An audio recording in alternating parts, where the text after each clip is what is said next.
હે પ્રભુ, મારું કારણ વળાંક કર અને મને મુક્ત કર, તારા વચન પ્રમાણે મને જીવન આપો. બુધવાર 17 જૂન 2026.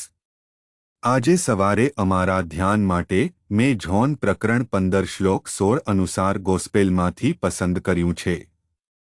તમે મને પસંદ કર્યો નથી, મેં તમને પસંદ કર્યા છે.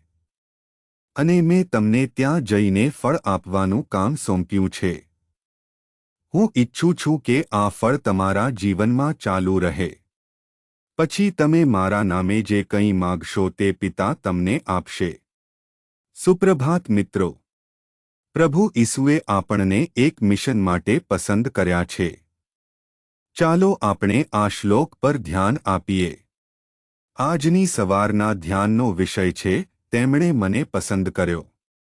આ પ્રકરણમાં ઈસુ વિશે વાત કરે છે કે હું દ્રાક્ષારો છું અને તમે શાખાઓ છો, અને ફક્ત જેઓ તેનામાં રહે છે તે ક્યારેય ફળ આપી શકે છે, અને જેઓ ફળ નથી તેમને કાપી નાખવામાં આવશે અને અગ્નિમાં ફેંકી દેવામાં આવશે. અને આ ફકરામાં છેલ્લો શ્લોક તે તમારા વિશે વાત કરે છે, તે મને પસંદ કર્યું નથી, જેનો અર્થ એ છે કે ઈસુએ અમને દરેકને પસંદ કર્યા છે કારણ કે તે અમને દરેક માટે એક હેતુ ધરાવે છે અને તે આપણને એક ચોક્કસ મિશન માટે નિયુક્ત કરે છે.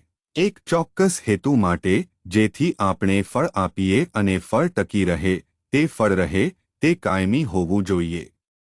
ઈસુનો ઈરાદો એ હતો કે તેમણે શિષ્યોને પસંદ કર્યા હતા જેથી તેઓ વિશ્વમાં જાય અને ભગવાનના રાજ્યની સુવાર્તા ફેલાવે અને લોકોને તેમના જીવનમાં પ્રભુને સમજવામાં અને પ્રાપ્ત કરવામાં મદદ કરે.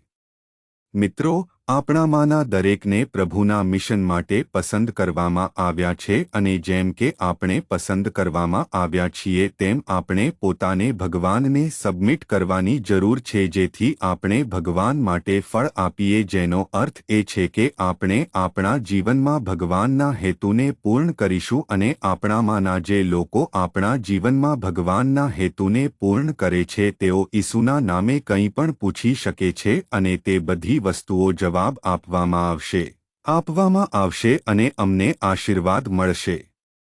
તેથી જો આપણે ઈચ્છીએ છીએ કે આપણી પ્રાર્થનાઓનો જવાબ આપવામાં આવે, તો આપણે તેને આધીન થવાની જરૂર છે જેણે આપણને બોલાવ્યા છે. આપણે તે માટે ફળ આપવાની જરૂર છે જે આપણને ફળ આપવા માંગે છે અને પછી આપણે જે કંઈ પણ માંગીએ છીએ તેનો જવાબ આપવામાં આવશે. પ્રાર્થના. કૃપાળુ ભગવાન, અમારા સ્વર્ગીય પિતા, અમે તમારો આભાર માનીએ છીએ, તમારી પ્રશંસા કરીએ છીએ, તમને માન આપીએ છીએ, અમને મદદ કરીએ છીએ પ્રભુ ખ્રિસ્તના નામે તમારા માટે પોતાને સબમિટ કરવા અને ફળ આપવા માટે અમે પ્રાર્થના કરીએ છીએ. આમીન.